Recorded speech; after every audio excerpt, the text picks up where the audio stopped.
ప్రధాని నరేంద్ర మోదీ హత్యకు పన్నిన కుట్రను బీహార్ పోలీసులు భగ్నం చేశారు. ఈ కేసులో అమన్ తివారీ అనే యువకుడితో పాటు మరో ఇద్దరిని పోలీసులు అరెస్ట్ చేశారు. ఈ ఘటన దేశవ్యాప్తంగా సంచలనం సృష్టిస్తోంది. ఈ ఘటనపై భద్రతా సంస్థలు దర్యాప్తు ప్రారంభించారు. నిందితుడిని అదుపులోకి తీసుకుని విచారిస్తున్నట్టు డీజీపీ తెలిపారు. అమన్ తివారీ అనే యువకుడు అమెరికా గూఢాచార సంస్థ అయిన సిఐఏకు ఒక ప్రతిపాదన పంపినట్టు తేలింది.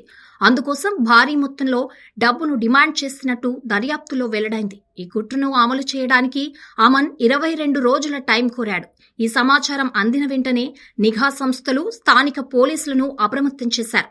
పోలీసులు స్పీడ్గా స్పందించి ముగ్గురిని అరెస్ట్ చేశారు. బీహార్లోని బక్సర్, దుమ్రాన్ పోలీసులు జాయింట్ ఆపరేషన్ చేపట్టారు.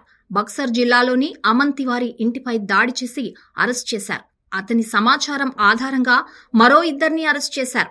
సోదాల టైంలో అమన్ గది నుండి ఒక ల్యాప్టాప్తో పాటు ఎలక్ట్రానిక్ పరికరాలను స్వాధీనం చేసుకున్నారు. టెక్నికల్ గా వీటిని ఎలా వాడుకున్నాడన్న దానిపై పరిశోధన చేస్తున్నారు. సాక్ష్యాలను తారుమారు కాకుండా గదిని సీల్ చేశారు. అమన్ ఇంటి పరిసరాల్లో భారీగా పోలీసులు మోహరించారు.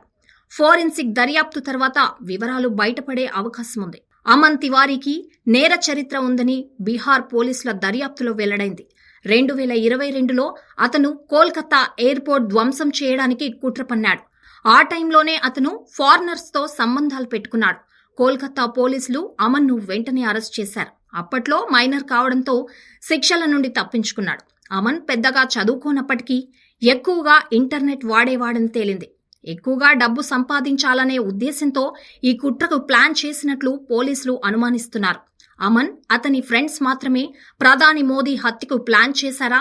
లేకపోతే ఇంకా ఏదైనా విదేశీ, స్వదేశీ సంస్థలు, ఉగ్రవాదుల ప్రమేయం ఉందా అని పోలీసులు ఎంక్వైరీ చేస్తున్నారు.